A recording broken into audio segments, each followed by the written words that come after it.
తెలంగాణ తెస్తానంటే తెచ్చిపెట్టిండు. 200 ఉన్న పెన్షన్ 2000 చేస్తా అంటే చేసి ఇచ్చిండు. బీడీలు చేసేటోళ్లకు 2000 పెన్షన్ ఇస్తా అంటే బరాబర్ కేసీఆర్ ఇచ్చిండు. బిడ్డ పెళ్లికి 1,00,000 రూపాయలు ఇస్తా అంటే ఇచ్చి చూపిండు కేసీఆర్. కేసీఆర్ కిట్టు సర్కార్ దవాఖానలో పోతే కిట్ ఇచ్చిండు, కాన్పు చేసి తల్లిని పిల్లని ఇంటికాడ దించిండు. రైతు బంధు ఎకరానికి 10,000 ఇస్తా అంటే బరాబర్ రైతు బంధు ఇచ్చిండు. 24 గంటల కరెంట్ ఇస్తా అంటే ఇచ్చి చూపించిండు. 1,60,000 ఉద్యోగాలు ఇచ్చిండు కేసీఆర్. బతుకమ్మకు చీరలు ఇచ్చిండు, రంజాన్కు తోఫా పంపిండు. ఇట్లా కేసీఆర్ గారు చెప్పిన పనులన్నీ చేసిండు. సరే, కాంగ్రెస్ ప్రభుత్వం మొన్న ఎన్నికల ముందు మమ్మల్ని గెలిపియండి అని గ్యారంటీ కార్డులు పంచింది, మీ ఇంటింటికి వచ్చిండు. వీళ్ళు చెప్తే నమ్ముతలేరని సోనియా గాంధీతో చెప్పించిండు, రాహుల్ గాంధీతో చెప్పించిండు, బాండ్ పేపర్ మీద రాసిచ్చిండ్రు, సంతకాలు పెట్టిండ్రు. ఏం చెప్పిండ్రు? 2,000 ఉన్న పెన్షన్ను 4,000 చేస్తాము అన్నారు. అన్నారా లేదా? మన్మడు వచ్చి కాళ్ళు వత్తుతాడు అన్నారు. అన్నారా? పెట్రోల్ పైసల కోసం మన్మడు వచ్చి అవ్వ కాళ్ళు వత్తుతాడు అన్నారు. ఏమవ్వా నీ మన్మడి కాళ్ళు వత్తుతుండా? 4,000 పడ్డాయా? మరి అదే కేసీఆర్ 200ని 2,000 చేస్తా అంటే గెలిచినాక నెలకే 2,000 చేసిందా లేదా? మరి కాంగ్రెస్ వాళ్ళు 4,000 ఇస్తామని ఇవాళకి 2.5 సంవత్సరాలు అయిపోయింది, సగం అయిపోయి ఇప్పటికీ 4,000 రాలే. వచ్చినాయా? అదేవిధంగా మహిళలందరికీ జీతం పడ్డట్టు నెలకు 2,500 బ్యాంకులు వేస్తా అన్నారు. వచ్చినాయి ఎవరికన్నా? ఆలోచన చేయండి. అంటే నేను నిన్న తూప్రానికి పోయినా, మొన్న తూప్రానికి ప్రచారం పోయినా, పోతే ఒక అమ్మ వచ్చింది, పెంటమ్మ, నా చెయ్యి పట్టుకున్నది. ఏంది బిడ్డ, ఏందమ్మా అన్న. ఏం లేదు బిడ్డ, నా కాంగ్రెస్ వాళ్ళు వచ్చి 5,000 ఇచ్చిపోయిర్రు అన్న. ఎందుకు అంటే ఓటేయమన్నారు. గట్లా తీసుకుంటారా పెంటక్క, తప్పు కదా, నియత ఉండాలి అని నేను అన్నా. లేదు బిడ్డ, నాకు నియత ఉన్నది. నాకు కేసీఆరే కళ్యాణ లక్ష్మి ఇచ్చిండు, కేసీఆరే నా బిడ్డ కాన్పుకు కేసీఆర్ కిట్ ఇచ్చిండు, నేను బీడీలు చేస్తా నాకు 2,000 పింఛన్ ఇచ్చిండు, నేను ఎట్లా నియత తప్పుతా అన్న. మరి పైసలేం తీసుకున్నావని నేను.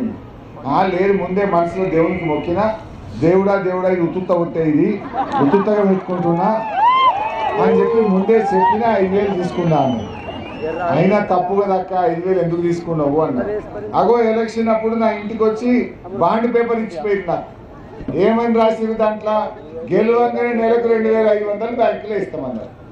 ఇప్పుడు 26 నెలలు అయింది గెలిచి, 26 నెలలు నెలకు 2,500 నాకు రావాలి కదా. ఎంత అవుతుంది? 65,000 రూపాయలు అవుతుంది. 65,000కి ఇప్పుడు నాకు ఎంత వచ్చింది బిడ్డ? 5,000 ఇచ్చింది. 5,000 తీసుకున్నా ఇంకా 60,000 రేవంత్ రెడ్డిని అడకరాపో అని చెప్పింది. ఆ 60 అడకొచ్చినాకనే కాంగ్రెస్ వాళ్ళు కోటేస్తే అప్పటిదాకా వేసేది లేదు, పో బిడ్డ అన్నదట. మరి పెంటమ్మ చెప్పింది అయితే నాకైతే నచ్చింది. మరి మా రామాయణపేట అక్కలు ఏమంటారు? రామాయణపేట చెల్లెళ్ళు బరాబరేనా? నేను ఎందుకన్నా ఈ మాట అంటే, ఈ ఎలక్షన్ మా కోసం కాదు, మీకోసం.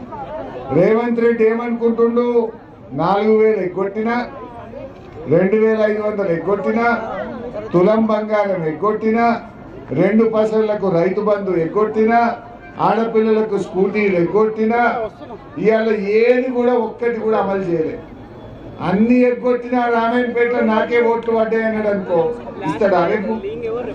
అందుకే రామాయణపేటలో ఓట్లు వేయించుకొని గద్దెనెక్కిన రేవంత్ రెడ్డికి కర్రు కాల్చి వాత పెట్టాలి. గట్లయితేనే మీకు 4,000 వస్తాయి, 2,500 వస్తాయి, తులం బంగారం వస్తుంది.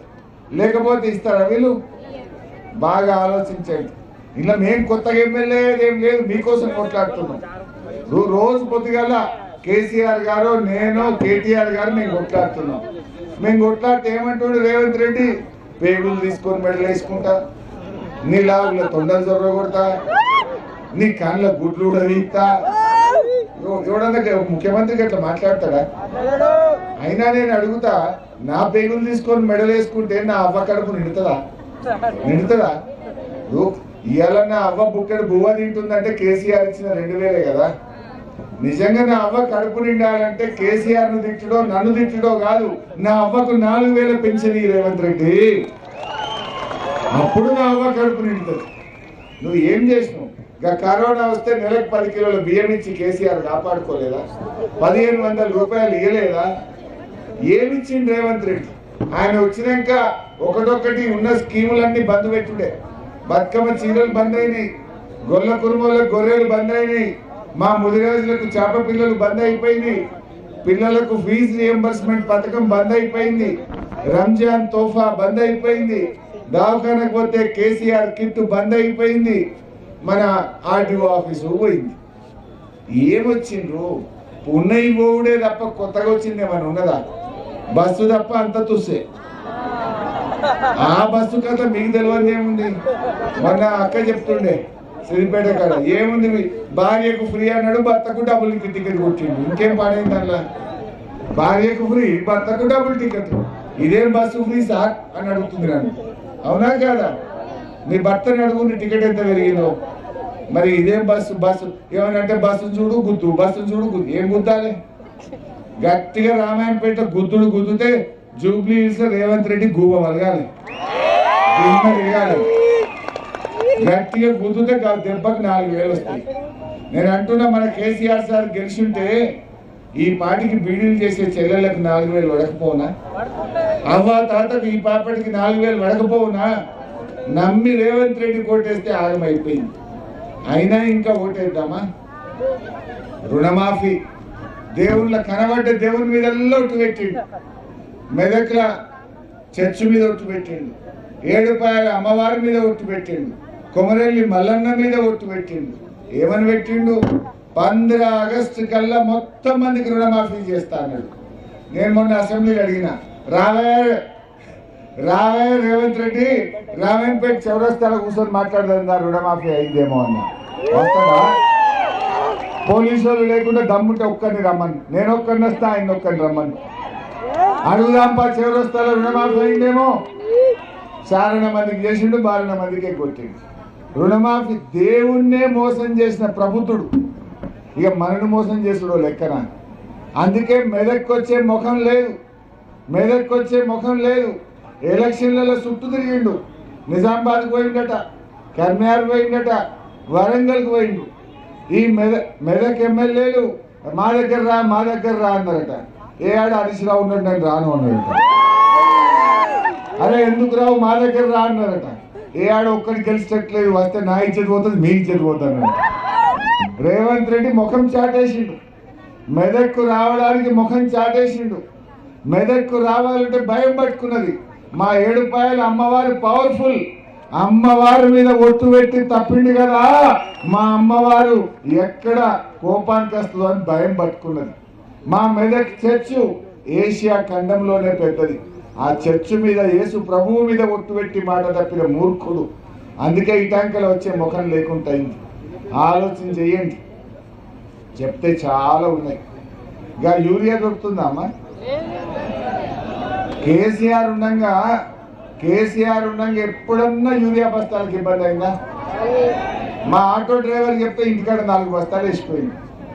ఈరోజు ఈ ప్రభుత్వం వచ్చినాక చెప్పులు లైన్లో పెట్టే పరిస్థితి వచ్చింది, యూరియా బస్తాలకు ఇబ్బంది పడే పరిస్థితి వచ్చింది. ఆ రైతు బంధన పడ్డదా అమ్మ? ఇప్పుడు యాసంగిది పడ్డదా? ఇప్పటికి 2 ఫసలు కొట్టిండు, ఇంకో ఇప్పటికీ ఇంకా రైతు బంధు పడలే. యూరియా దొరకదు, రైతు బంధు రాదు, కరెంటు. మీ ఎమ్మెల్యే గారు చాలా గొప్పోడు. ఆయన వెనకటి ఏమన్నాడు, రైతులకు 24 గంటలు ఇస్తుండు కేసీఆర్, అవసరమైతే 25 గంటలు ఇస్తా అన్నాడు. యాదుకుందా మీకు? మరి ఇప్పుడు ఎన్ని గంటలు వస్తుంది బాయికాడ? మీ బాయికాడ సాయంత్రం 5 గంటలకు కరెంటు పోతే పొద్దుగాల 5 గంటల దాకా వస్తుంది. 25 గంటలు దేవుడేది కానీ ఇవాళ 12 గంటల కరెంటు కూడా వస్తలేదు. కరెంటు రాదు, ఎరువులు దొరకాయి, రైతు బంధు ఇయ్యడు, రైతు బీమా నడవది. మరి ఇంకా కాంగ్రెస్ కోటేద్దామా? ఇప్పుడు నేనేమంటున్నా, ఇప్పుడు వెంటనే మీరు ఓట్లేస్తే మా తిరుపతి అన్ననో నేనో పద్మమ్మనో మేమెవరో కుర్చీలో కూర్చోం. ఇది మా కోసం కాదు, ఇది మీకోసం, మీ భవిష్యత్తు కోసం. ఇప్పుడు కేసీఆర్ గారు ఏం చెప్తే అది చేసిండు. మీరు కూడా డిగ్రీ కాలేజ్ కావాలన్నారు, వెంటనే ఇక్కడ రామాయణపేటకు మీ పిల్లల చదువుల కోసం డిగ్రీ కాలేజ్ ఇచ్చింది బీఆర్ఎస్ పార్టీ కాదా? మేదక్ దాకా పోవుడు కష్టమైతుంది, మాకు ఆర్డీఓ ఆఫీస్ కావాలంటే ఆర్డీఓ ఆఫీస్ ఇచ్చింది బీఆర్ఎస్ పార్టీ కాదా? మనం నిలబడ్డ రోడ్డు ఆ డివైడర్ ఈ లైట్ వేసింది బీఆర్ఎస్ పార్టీ కాదా? అరే ఆ రోడ్డు ఇలా సిద్దిపేట రోడ్డు అంత అద్భుతంగా ఆ చెరువును బాగు చేసి రోడ్డు లైట్ వేసింది బీఆర్ఎస్ పార్టీ కాదా? ఏం చేసింది కాంగ్రెస్ పార్టీ? 2.5 సంవత్సరాలు అయింది, సగం టైం అయింది. ఒక్క పని చెప్తారా నాకు? బస్సు తప్ప అది ఉడుకుతుందే బస్సు, సగం బస్సులు బంద్ చేసిండు, అది మొగోళ్ళకి టికెట్ డబ్బులు కొట్టిండు. అది ఎప్పుడు తప్ప ఇంకేమైనా ఉన్నదమ్మా? మరి దయచేసి ఆలోచించండి. రేపు చెప్తానండి కదా చాలా అట్లా చెప్తే, ఇప్పుడు రేవంత్ రెడ్డి గురించి అట్లా చెప్పుకుంటూ పోతే రేపు ఉదయాడు దాకా చెప్పొచ్చు ఆయన మోసాల గురించి. ఇప్పుడు నేను రేవంత్ రెడ్డి బూతులు వింటున్నా రోజు టీవీలో. ముఖ్యమంత్రి అంటే ఏం చేయాలి? నేను 4,000 ఇచ్చినా నాకు ఓటు వేయనాలి, నేను 2,500 ఇచ్చినా ఓటు వేయమనాలి. కేసీఆర్ 10,000 ఇచ్చిండు రైతు బంధు, నేను 15,000 ఇచ్చినా నాకు ఓటు వేయమనాలి. కేసీఆర్ ఉండగా యూరియా మంచిగా దొరికింది, నేను ఇంటికేం అమ్ముతా, నాకు ఓటు వేయనాలి. మొత్తానికి యూరియా ఎగబెడతా, 2,500 ఎగబెడతా, 2,000 పింఛన్ 4,000 కాదు కానీ నడిమిట్ల అప్పుడోటి 2 నెలలు కోత పెడతా, అయినా ఓటు వేయమంటుండు. ఆయనకు ఎందుకంటే చెప్పే ముఖం లేదు, చెప్పడానికి చేసిందేమీ లేదు. అందుకే అన్ని బూతులు మాట్లాడుతున్నాం. ఈ బూతులు మాట్లాడే ముఖ్యమంత్రికి పోలింగ్ బూత్ లో మీ ఓటుతోనే బుద్ధి చెప్పాలని చెప్పి నేను మనం చేస్తా ఉన్నా. ఈయన మొన్న హార్వర్డ్ పోయింది, చదువుకొని వస్తానో 10 రోజులు హార్వర్డ్ పోయింది, అమెరికా పోయింది. నేను అనుకున్నా అమెరికా పోయింది కదా, ఏమైనా చదువుకుంటే మాట్లాడేమో, ఏమైనా బుద్ధిమంతుడు అవుతాడేమో అని నేను అనుకున్నా. నిన్న మా దగ్గర ఆయగా చెప్తుండే, వేమన శతకం చెప్పింది. వెనకట వేమన అన్నాడట, బొగ్గు పాల గడుగు గోవున మలినంబు అని. బొగ్గును పాలతో గడిగిన బొగ్గు తెల్లగైతుందా? పాలే నల్లబడతాయి తప్ప బొగ్గు అయితే తెల్లగా కాదు. ఈ రేవంత్ రెడ్డి కూడా గంతే. ఈయన హార్వర్డ్ పోయినా అంతరిక్షం పోయినా కుక్క తోక వంకర. ఈయన హార్వర్డ్ పోయినా ఇవాళ హార్వర్డ్ యూనివర్సిటీ పేరు ఖరాబ్ అయింది తప్ప రేవంత్ రెడ్డికి అయితే పేరు వచ్చింది అయితే లేదు. ఈయన మారడు కాక మారడు అనేటువంటి విషయం ఇవాళ ప్రజలకు అర్థమైపోయింది. అందుకే మీరు చూడండి, మేము ఎప్పుడు ఏం అడిగినా, నేను ఏదైనా గట్టిగా అడిగినా అనుకో, అగో హరీష్ రావు గీత పొడుగు పెరిగినాం అంటే, నేను పొడుగు పెరిగితే నీకేమైంది? దేవుడు నేను పొట్టిగా పుట్టించింది, దాన్ని పొడుగు పుట్టించింది, నేనేం చేయాలి? నా పొడుగు గురించి నీకెందుకు రంది? నువ్వు రంది పడాల్సింది గా బావి అక్కడ కరెంటు కోసమో, గా ఎరువుల కోసమో, రాజీవ్ యువశక్తి పథకం కింద నా నిరుద్యోగుల యువకులకు సాయం చేయడము, నువ్వు ఇస్తానన్న 2 లక్షల ఉద్యోగాల కోసం రందిపడు. నా ఎత్తెంత నీ పొడుగెంత ఇదేమని కావాలి? ఇది ప్రజలకే సంబంధము, ఇది ముఖ్యమంత్రి మాట్లాడాల్సిన భాషనా అని నేను అడుగుతా ఉన్నా. అందుకే దయచేసి మంచిగా మనం కలిసి పనిచేసుకుందాం. రామాయణపేటను, ఈ తెలంగాణను మంచిగా చేసింది కేసీఆర్ గారు, బీఆర్ఎస్ గారు. ఇలా ఒక్కటైతే అర్థమైంది, పాలేందో నీళ్ళేందో తేలిపోయింది. ఇప్పుడు ఈ సుప్రభాతరావు ఇంత పెద్ద నాయకుడు ఎంబడి తిరిగి ఆ ఎమ్మెల్యే గెలిపిస్తే ఈయనకే సున్నం పెట్టిండా లేదా? ఈయన లేకపోతే ఆయన గెలిచిన అసలు. ఇప్పుడు ఇవాళ రేవంత్ రెడ్డి ఏమో దేవుని మీద ఒట్లు పెట్టి 7 రూపాయల అమ్మవారి మీద ఒట్లు పెట్టి మోసం చేసినాడు. ఈయననేమో ఈయన కూడా ఒట్లే కడప తలబెట్టాడు, కొడుకు మీద ఒట్టాడు, ఒట్లకు మొక్కాలి, పెట్టుడే పెట్టుడు, ఒట్లు తిట్లు ఇంకేం కాదు. అయితే ఆలోచన చేయండి, మనం అన్నం పెట్టిన వాళ్ళు కొట్టేద్దామా, సున్నం పెట్టిన వాళ్ళు కొట్టేద్దామా? అన్నం పెట్టింది కేసీఆర్ కదా. కేసీఆర్ వచ్చినాక రామాయణపేటలో భూముల విలువలు పెరగలే, మనుషుల గౌరవం పెరగలే, మంచినీళ్ళ బాధ తీరలే. మరి ఇలా కాంగ్రెస్ వచ్చినాక మళ్ళా భూముల విలువ తగ్గిపోయింది. భూముల ధరలు పాతాళానికి, బంగారం ధరలు ఆకాశం. అవునే కదా? భూముల ధరలు పోయి ఎవడైనా పెళ్లికో లగ్గానికో ఏదైనా ఆపద పడి అమ్ముకుందామంటే కూడా ఓ అత్యక్రం పోయేటట్టు కూడా లేదు. పరిస్థితి అంతా ఆగమాగం అయిపోయింది, తిరుమరలు అయిపోయింది. మనం జాగ్రత్తగా చేసుకుందాం. ఇవాళ రామాయణపేటలో మనం కొన్ని పనులు మిగిలిపోయినాయి. తర్వాత 2 ఏళ్ల తర్వాత తప్పక కేసీఆర్ ముఖ్యమంత్రి అవుతాడు. మళ్ళీ మనకు పాలన వస్తుంది. ఈ రామాయణపేటలో ఆర్డీఓ ఆఫీస్ ఇచ్చినా, డిగ్రీ కాలేజ్ ఇచ్చినా, రోడ్లు బాగా చేసినా, మంచినీళ్ళు ఇచ్చినా, 50 పడకల ఆసుపత్రి కట్టింది బీఆర్ఎస్ పార్టీ మాత్రమే. 2.5 ఏళ్లలో కాంగ్రెస్ వాళ్ళు ఒక్క బిల్డింగ్ అని కట్టిందా? చెల్లెక్కనన్నా యానన్నా ఒక్క స్కీమ్ వచ్చిందా? స్కీములు లేవు కానీ స్కాములు మాత్రం ఫుల్. అయితే ఈరోజు కొన్ని పనులు ఉన్నాయి. మా డబుల్ బెడ్రూమ్లలో కానీ, అదేవిధంగా ఆడ ఇంత బస్తీ దవాఖానో, నీళ్ల సమస్యనో, వైకుంఠ ధామమో, ఇట్లా కొన్ని సమస్యలు చెప్తున్నారు. 11th వార్డులో కూడా మా సిద్దిపేట రోడ్ అక్కల్ బస్తీలో ఇళ్లకు నీళ్ళు వస్తున్నాయి, దాన్ని కూడా పరిష్కారం చేయాలని కోరుతా ఉన్నారు. అదేవిధంగా ఇవాళ మిగతా ఇంకా కొన్ని చిన్న చిన్న పనులు, రోడ్లు కానీ డ్రైన్లు కానీ చెప్తా ఉన్నారు. అవన్నీ చేయించే బాధ్యత నేను తీసుకుంటా. అయినా ఫైనల్గా చెప్పేది, మన గుండాగిరి కావాలన్నా, ప్రజలకు మంచిగా పనిచేసేటోళ్ళు కావాలన్నా, ఈడోడు వచ్చి బాగా బెదిరిస్తుండట. గా గుండాగిరికి భయపడతామా? నేను మీ అందరికీ అండగా ఉంటా. ఎవడన్నా మా బీఆర్ఎస్ కార్యకర్తలు తెరవస్తే వాడిని విడిచిపెట్టే ప్రశ్నే లేదు.